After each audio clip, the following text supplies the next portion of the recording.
Chers amis, si vous saviez comme je suis heureux de vous rejoindre, de bon matin, Évangile de Jésus-Christ selon saint Jean.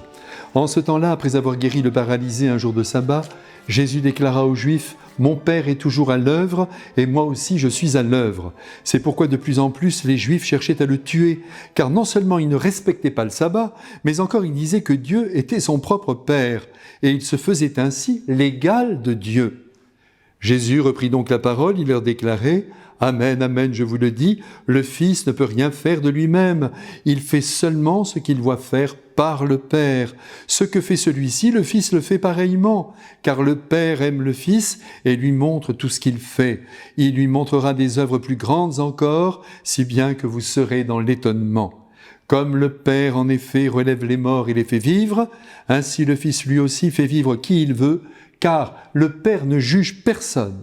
Il a donné au Fils tout pouvoir pour juger, afin que tous honorent le Fils comme ils honorent le Père. Celui qui ne rend pas honneur au Fils ne rend pas non plus honneur au Père qui l'a envoyé. Amen, amen, je vous le dis, qui écoute ma parole et croit en celui qui m'a envoyé, obtient la vie éternelle, et il échappe au jugement, car déjà il passe de la mort à la vie. Amen, amen, je vous le dis, l'heure vient, et c'est maintenant, où les morts entendront la voix du Fils de Dieu, et ceux qui l'auront entendu vivront. Comme le Père en effet a la vie en lui-même, ainsi a-t-il donné au Fils d'avoir lui aussi la vie en lui-même. Et il lui a donné pouvoir d'exercer le jugement, parce qu'il est le Fils de l'homme. Ne soyez pas étonnés, l'heure vient, où tous ceux qui sont dans les tombeaux entendront sa voix. Alors ceux qui ont fait le bien sortiront pour ressusciter et vivre, ceux qui ont fait le mal pour ressusciter et être jugés. Moi, je ne peux rien faire de moi-même, je rends mon jugement d'après ce que j'entends, et mon jugement est juste, parce que je ne cherche pas à faire ma volonté, mais la volonté de celui qui m'a envoyé. Mes frères bien-aimés, aujourd'hui Jésus est confronté à de fortes oppositions, on pourrait dire qu'il les a cherchées, puisqu'il s'est permis de guérir un paralytique le jour sacro-saint du sabbat. Et il ne s'en tiendra pas là. De toute son autorité divine, il agit pour le bien des personnes, quel que soit le jour de la semaine, samedi compris. Et c'est logique. Et j'en profite pour rappeler que tous les commandements que le Christ offre à l'humanité ne s'opposent jamais au bon sens. Même le commandement de l'amour des ennemis.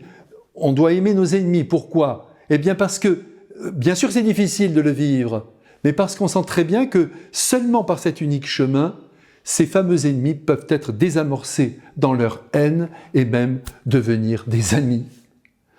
En cette heure où on rejoint le Christ face à ces assassins potentiels, il éprouve le besoin d'expliquer les raisons pour lesquelles il agit avec tant de liberté vis-à-vis de la loi. On lui reproche de profaner le sabbat. Il répond « Mon Père et moi, nous travaillons toujours ». Et il est vrai que Dieu notre Père continue inlassablement d'enfanter le monde, de créer de nouvelles âmes, de maintenir la terre vivante, ne serait-ce qu'en faisant lever son soleil et faire tomber la pluie sur toute la planète. Et il ne permettra pas d'ailleurs que les hommes la détruisent entièrement, cette planète.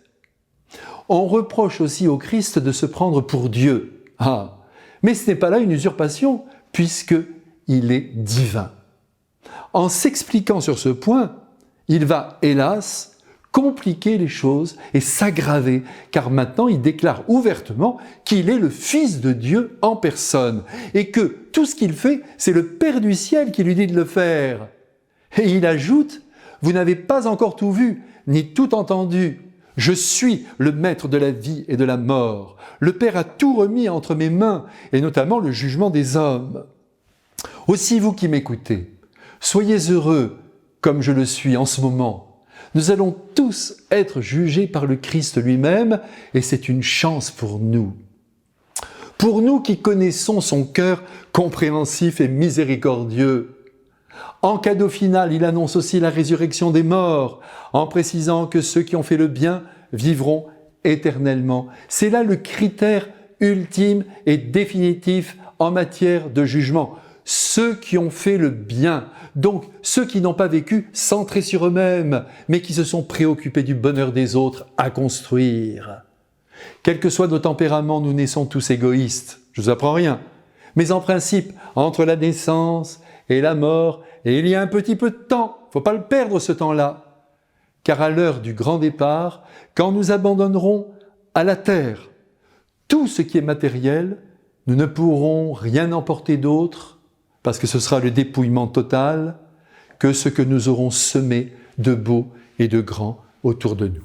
Alors ne nous trompons pas de combat et essayons tous les jours, samedi compris, dimanche compris, de créer du bien autour de nous comme Dieu en crée continuellement. Je vous bénis, Père, Fils et Saint-Esprit.